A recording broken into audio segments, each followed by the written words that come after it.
Bonjour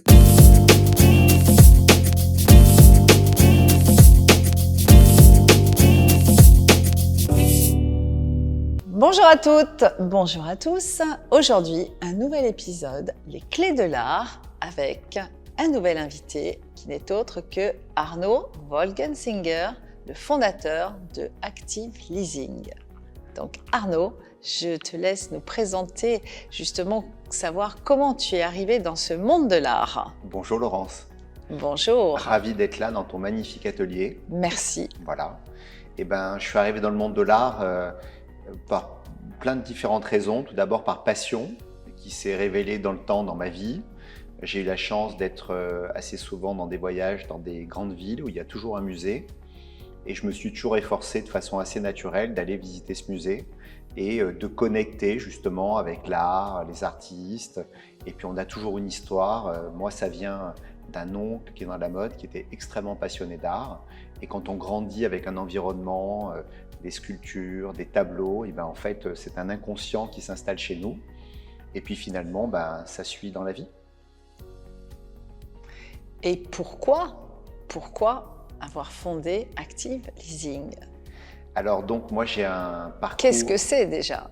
Alors je vais Première répondre. chose. Alors j'ai un parcours qui est assez, je m'en suis rendu compte avec le temps, il y a toujours une partie chez moi entre un côté très créativité, donc proche des artistes, proche des stylistes. Pourquoi je dis ça? Parce que avant d'arriver dans ce monde de l'art, je travaillais dans la mode. Et je me rendais compte que très souvent, j'étais en partie en fin de journée sur les réunions de collection, parce qu'il y a quand même de la créativité, il y a des stylistes, comme aujourd'hui il y a des artistes comme toi, et il y a une partie très financière.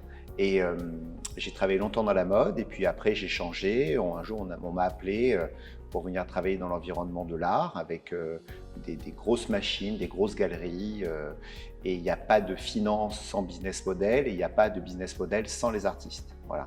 Donc justement, les artistes, comment tu choisis tes artistes? Est-ce que ce sont eux qui te choisissent ou toi? Tout à fait. Alors j'ai fondé Active Leasing, dirigeant un groupe de galeries, et j'ai découvert donc ce qui est le leasing d'œuvres d'art.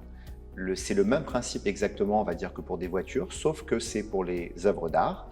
Et très important, c'est encadré par le ministère des Finances publiques, donc on peut tout à fait le faire. Bien sûr, il y a un cadre, donc si des personnes me contactent, je leur expliquerai plus clairement, plus attentivement, on va dire.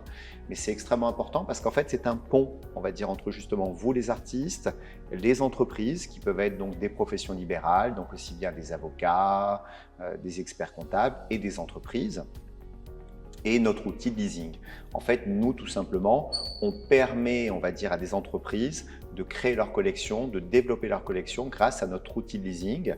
Et c'est une offre de financement, en fait. Voilà, c'est comme un crédit, sauf que ce qui est très intéressant, c'est qu'à la fin, il y a une levée d'options d'achat et ils peuvent donc intégrer l'œuvre dans leur entreprise. Et ça, c'est vraiment une offre que peu de gens connaissent.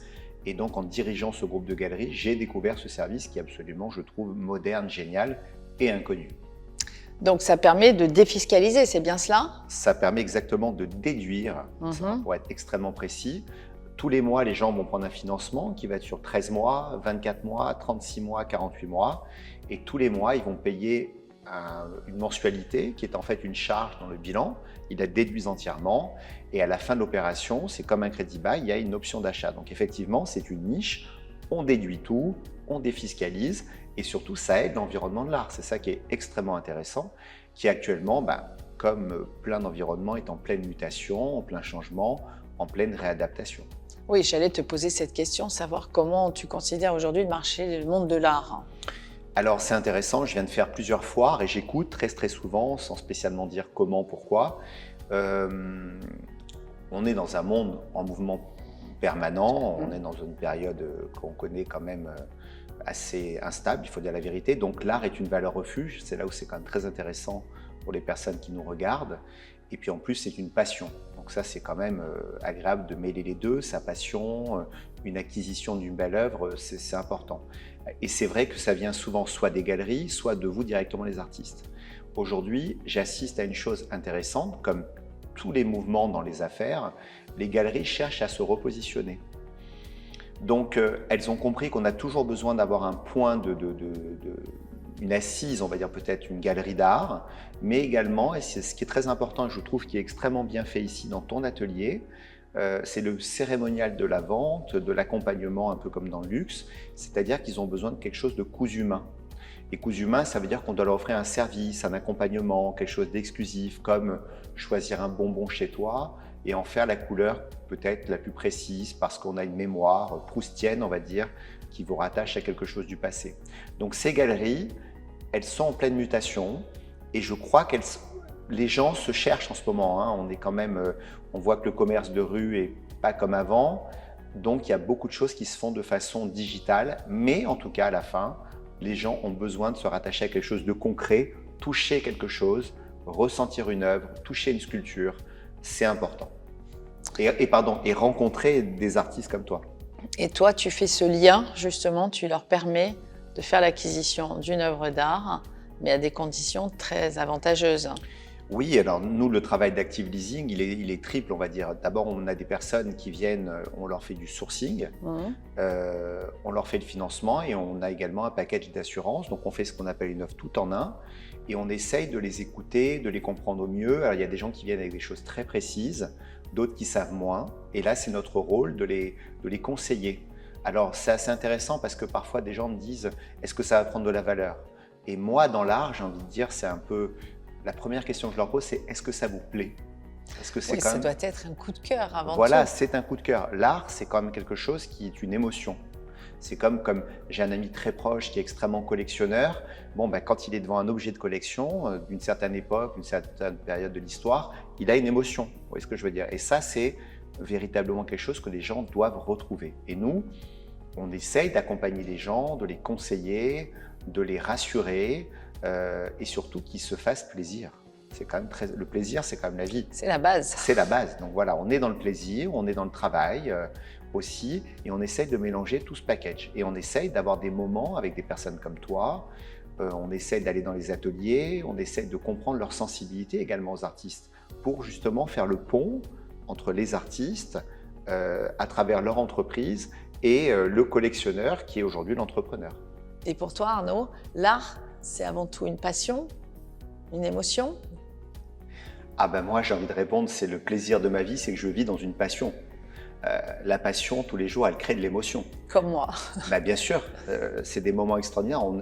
Je me considère chanceux, c'est-à-dire qu'on travaille beaucoup, il faut le dire, on travaille beaucoup, beaucoup, beaucoup, comme toi, on est en contact, je sais que tu travailles énormément. Réfléchir, créer, fabriquer, produire, c'est un travail de dingue. Et puis on a besoin de créativité, d'esprit, enfin c'est compliqué, mais c'est extraordinaire. C'est-à-dire que tous les jours, par exemple moi mon téléphone sonne, quelqu'un va me demander un financement, je ne sais jamais ce que je vais financer, ce qui est assez génial.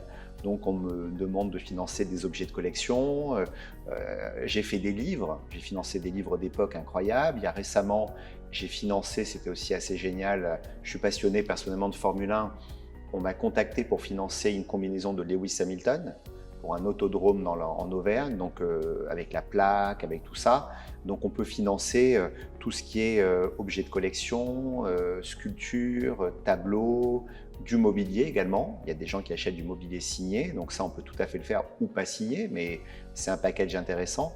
Et c'est vrai qu'on vit dans l'émotion. Et l'émotion, c'est la vie, parce que sans émotion, on n'a pas de vie.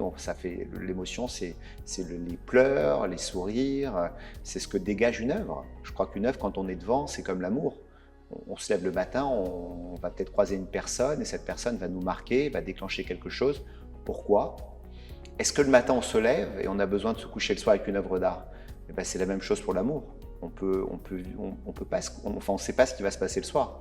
Et souvent, on va croiser une œuvre et en fait, elle va nous rester comme ça, elle va nous travailler doucement et on va s'y accrocher, on va s'y attacher et peut-être que ça rappelle des souvenirs d'enfance, comme le bonbon qu'on a tous un jour ouvert, senti dans la bouche. Voilà, encore une fois, on en revient à Proust, c'est toujours la même chose, c'est les souvenirs de l'enfance. Donc oui, je crois que c'est un travail émotionnel. C'est beaucoup sur l'émotion et surtout aussi quand tu rencontres un artiste, comment tu réagis? Qu'est-ce qui te plaît? Alors, ce que je regarde en général chez un artiste et la chose que je ressens le plus souvent, ce sont ses doutes, véritablement. Même s'il y a sur une façade, il y a des doutes, parce qu'on a envie de plaire. Alors, et puis c'est sûrement après de la psychanalyse, pourquoi on a envie de plaire, notamment en public, on se met à nu, c'est quand même pas facile. Et puis surtout, ben, leur sensibilité, hein, c'est très touchant. Il y a des gens qui sont extrêmement sensibles. Il y a l'art, il y a le marché de l'art. C'est deux choses extrêmement séparées. Et c'est pour ça qu'il y a notamment ben, des galeristes qui font très bien leur travail, parce que les deux ne sont pas souvent compatibles. Et comme toi, il faut avoir la tête libre. J'y reviens comme tout à l'heure. Il faut pouvoir créer. Créer, ça demande de libérer l'espace intellectuel et de se sentir libre dans sa tête. Voilà. Mais c'est vrai que vous êtes touchants, les artistes. Très souvent. En termes d'art, c'est extrêmement intéressant parce que, en fait, c'est un package de beaucoup de choses. L'art, il est multi-pluriel, on va dire, parce que l'art, on l'a dans le cinéma, on l'a dans la photo, on l'a dans la musique, on l'a dans des objets, et c'est un tout.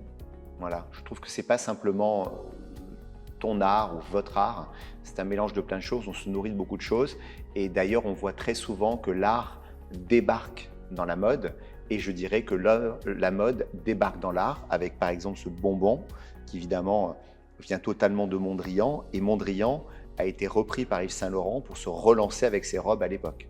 Donc il y a tout le temps comme ça un croisement, c'est extrêmement intéressant. C'est vrai. Et pour toi, les clés de l'art, ce serait quoi cette définition? Alors moi j'ai une phrase que je reprends souvent et qui pour moi est une sorte de conclusion et qui résume tout. Je dirais que l'art est éternel. L'art est éternel, effectivement, Arnaud. Il est éternel et je suis très heureuse de t'avoir vu aujourd'hui comme invité de cette émission Les Clés de l'Art. Donc, merci à vous de nous avoir suivis et à bientôt pour de nouvelles aventures. Et c'est moi qui te remercie de m'avoir invité. Donc, bonne continuation à cette émission. Et puis, si donc vous voulez acquérir des œuvres en leasing, n'hésitez pas, contactez-nous chez Active Leasing et je me ferai un plaisir de vous accompagner et de vous conseiller. Au revoir Laurence. Au revoir Arnaud, merci à toi.